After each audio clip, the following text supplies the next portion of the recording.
इस कहानी की शुरुआत एक तबाह हुए शहर से होती है। सब कुछ बिखरा पड़ा था, सड़कें सुनसान थी क्योंकि ज़ोंबी वायरस की तबाही की वजह से दुनिया की बहुत सारी आबादी अब ज़ोंबीज में बदल गई है। जिसके बाद हमें कपल दिखाया जाता है, इनमें वाइफ का नाम मोली था। ये अपनी गाड़ी से एक दोस्त के पास एयरपोर्ट पर जा रहे थे, जो इन्हें यहाँ से मेक्सिको ले जाएगा, क्योंकि सिर्फ मेक्सिको ही ऐसी जगह है जहाँ पर ज़ोंबी वायरस और उनका हमला अभी तक नहीं हुआ। वो जगह पूरी तरह महफूज है। तो अब ये लोग लगातार तेज स्पीड में अपनी गाड़ी से आगे बढ़ रही थी क्योंकि इन्हें जल्द से जल्द एयरपोर्ट पर पहुंचना होगा। लेकिन काफी लंबा सफर करने की वजह से मोली की तबीयत खराब हो जाती है, इसीलिए ये लोग एक रेगिस्तानी इलाके में अपनी गाड़ी रोक लेते हैं। मोली के हस्बैंड कहते हैं कि हमें एयरपोर्ट से पहले गाड़ी नहीं रोकनी चाहिए थी, हमें चलना होगा। लेकिन जब वो गाड़ी स्टार्ट करता है तो वो चलते ही नहीं, क्योंकि गाड़ी का एक टायर रेत में धंस गया था, जो काफी कोशिशों के बाद भी नहीं निकलता। ये दोनों यहाँ पर फंस गई है। इस बात को लेकर दोनों की बहस हो जाती है, क्योंकि वो एक दूसरे को ही इल्जाम दे रही थी कि तुम्हारी वजह से ही हुआ, तुम्हारी वजह से हुआ। जिसके बाद मोली का हस्बैंड अपने उस दोस्त को कॉल करता है जिसके पास ये दोनों जा रहे थे, पर बात होने से पहले ही सिग्नल्स चली जाती है, जिस वजह से कॉल कट चुकी थी। और फिर तभी मोली देखती है कि सामने से एक आदमी उनकी तरफ ही चला आ रहा है। गौर करने पर इन्हें पता चलता है कि कोई नॉर्मल इंसान नहीं है, बल्कि ज़ॉम्बी है, जो इन्हें मारने के लिए लगातार इनकी तरफ ही बढ़ता चला आ रहा था। जिसे देखकर फौरन मोली का हस्बैंड गाड़ी से गिरन देता है, जिस बीच उसका मोबाइल भी वहीं बाहर गिर जाता है, लेकिन उसका ध्यान नहीं जाता और वो ज़ॉम्बी पर लगातार गोलियां चलाने लगता है, जिस वजह से जख्मी होकर वो नीचे गिर गया था। तब ये दोनों बहुत खुश हो जाते हैं कि हमने ज़ॉम्बी को मार डाला, लेकिन वो मरा नहीं था,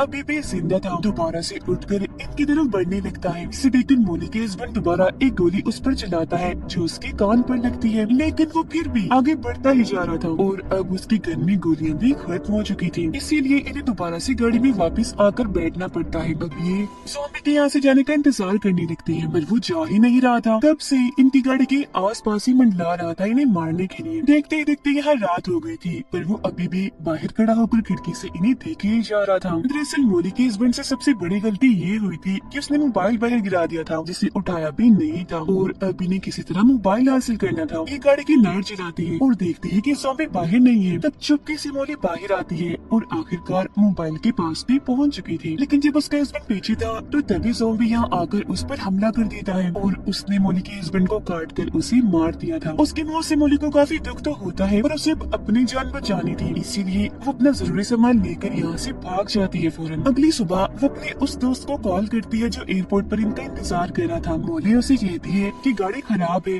तो आने में मुझे वक्त लगेगा, तो तुम्हें मेरा इंतजार करना होगा। ये बात सुनकर उसे गुस्सा आ गया था, इसलिए वो मोली का फोन काट देता है। इसीलिए उसे आगे का सफर पैदल ही तय करना था। इंटरनेट पर वो देखती है कि पैदल वहाँ तक जाने का रास्ता 36 मील की दूरी पर है, पर वो फैसला कर चुकी थी कि जो भी है मैं वहाँ पहुँच कर ही रहूंगी, तो पैदल ही आगे बढ़ने लगती है। थोड़ी दूर चलने के बाद वो देखती है कि कुछ प्लेन्स यहाँ से उड़कर जा रही हैं, जिन्हें देखकर मोली काफी मायूस हो गई थी, क्योंकि वो जान चुकी थी कि अब एयरपोर्ट पर जाने का कोई फायदा नहीं है, क्योंकि प्लेन्स तो यहाँ से जा ही चुके हैं। मगर वो फिर भी आगे बढ़ती ही रहती है। रात को एक जगह पर आग जलाकर बैठ जाती है, जिस बीच वो अपने बेटे को भी याद कर रही थी और इसी ख्याल के साथ उसकी आंख लग जाती है। जिस बीच तभी वो ज़ॉम्बी दोबारा यहाँ आकर मोली पर हमला कर देता है। इसीलिए वो अपना सामान उठाकर पहले ज़ॉम्बी पर हमला करती है और फिर वहाँ से भागकर एक चट्टान के ऊपर चढ़ जाती है, जहाँ वो नहीं आ पाता।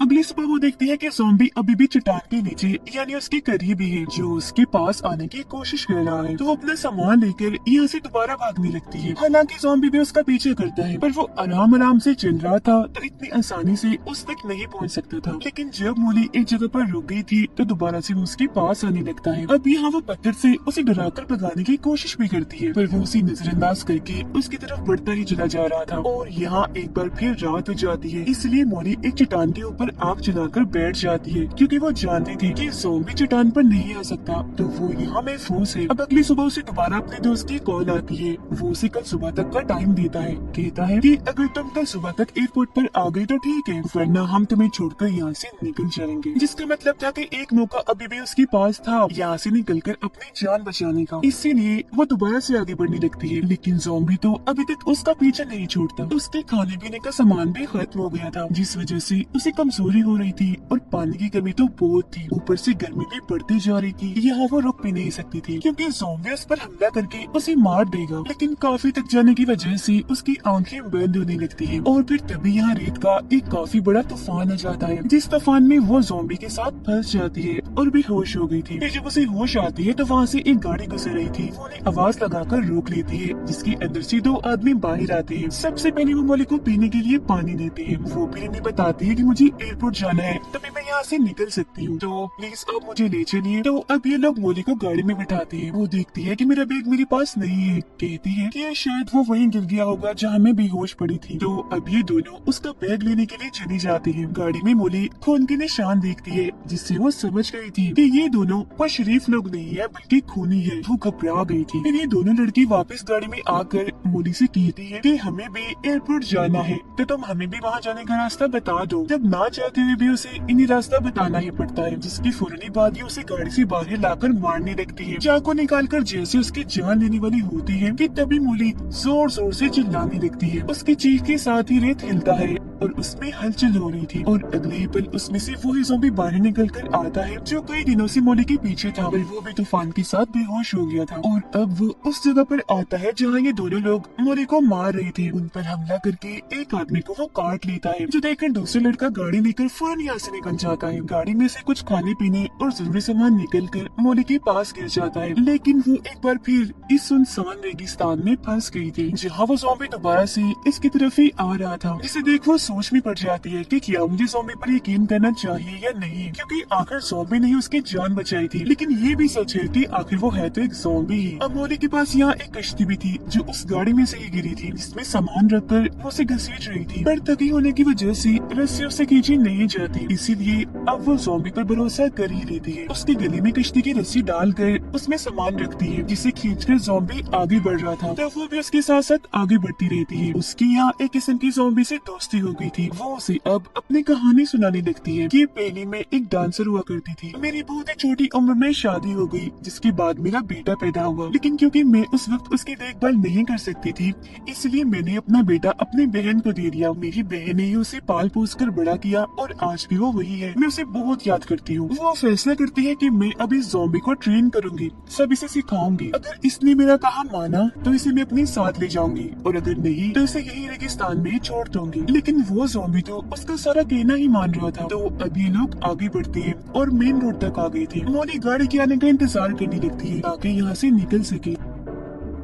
इतनी ही देर में यहाँ आर्मी की बहुत सारी गाड़ियाँ आने लगती है, जिन्हें देखकर मोली ज़ॉम्बी को छुपा देती है, क्योंकि वो जानती थी कि अगर आर्मी ने ज़ॉम्बी को देख लिया तो इसे मार देंगे। बट वो आर्मी के सामने जाती है, जहाँ कुछ सोल्जर्स उसे ज़ॉम्बी समझकर उस पर गन तान देती है। तो वो उन्हें समझाती है कि देखिए मैं ज़ॉम्बी नहीं हूँ, मैं इंसान हूँ, मुझे मदद चाहिए। उसका ये कहना ही था कि तभी ज़ॉम्बी वहाँ से निकलकर सामने आ जाता है। इसे देखकर सोल्जर्स उस पर गोली चलाने के लिए तैयार थे। हालांकि मोली उन्हें समझाते भी है कि देखिए मत मारे इसे, खतरनाक नहीं है, ये किसी को कोई नुकसान नहीं पहुंचाएगा। पर एक सोल्जर ज़ॉम्बी पर गोली चला ही देता है, जिससे जख्मी होकर वो नीचे गिर गया था। साथ ही अब उसे गुस्सा भी आने लग गया था। मोली उसका गुस्सा ठंडा करने की कोशिश भी करती है, पर वो उसकी उंगली पर काट ही लेता है, जिसका मतलब था कि वो भी अब इस वायरस के असर में आकर ज़ॉम्बी बन जाएगी। लेकिन वो ऐसा नहीं चाहती थी, इसीलिए पत्थर उठाकर अपनी उंगली पर दे मारती है, जिससे उंगली टूट जाती है। यानी ये वायरस अब उसके जिस्म में नहीं फैलेगा। और अब क्योंकि आर्मी यहाँ से जा चुकी थी, तो ज़ॉम्बी के साथ वो दोबारा से आगे बढ़ना शुरू कर देती है। लेकिन वो सड़क पर ही लेट गया था, क्योंकि काफी थक चुका था। तब मोली की नजर सामने जाती है, जहाँ उसे एयरपोर्ट दिख जाता है। वो काफी खुश हो गई थी, क्योंकि वहाँ जाने के लिए वो कब से मेहनत कर रही थी। ज़ॉम्बी जख्मी भी था, इसलिए सड़क से उठ ही नहीं पा रहा था। इसे देखकर मोली समझ जाती है कि वो दर्द में है, इसीलिए उसे दर्द से छुटकारा देना होगा। तो वो एक पत्थर उठाती है और ना चाहते हुए भी उसे ज़ॉम्बी पर दे मारती है, जिससे उसकी आखिरकार मौत ही हो जाती है। आगे बढ़ते हुए वो अपने दो दोस्तों के पास पहुंच गई थी, जो इसे मेक्सिको ले जाएंगे, जहाँ ये वायरस अभी तक नहीं आया। लेकिन यहाँ से निकलने से पहले वो अपनी बहन को कॉल करती है, जहाँ उसका बेटा भी था। फोन उसका बेटा ही उठाता है, जो बहुत ज्यादा डरा हुआ था। बताता है कि मुझे घर में कैद किया हुआ है, क्योंकि बाहर बहुत सारे ज़ॉम्बीज़ हैं जो अंदर आने की कोशिश कर रहे हैं मुझे मारने के लिए। जो सुनकर मोली अपने बेटे के लिए काफी परेशान होने लगी थी, क्योंकि उसे लग रहा था कि शायद मेरी बड़ी बहन भी इस ज़ॉम्बी वायरस की लपेट में आ चुकी है या वो भी मारी गई है। वो जानती थी कि मेरे बेटे को इस वक्त मेरी जरूरत है, इसीलिए वो मेक्सिको जाने का फैसला बदलकर अपनी बहन के घर जाने का फैसला करती है और उसके दोनों दोस्त यहाँ से निकल जाते हैं। वो गाड़ी में बैठकर ज़ॉम्बीज़ को मारते हुए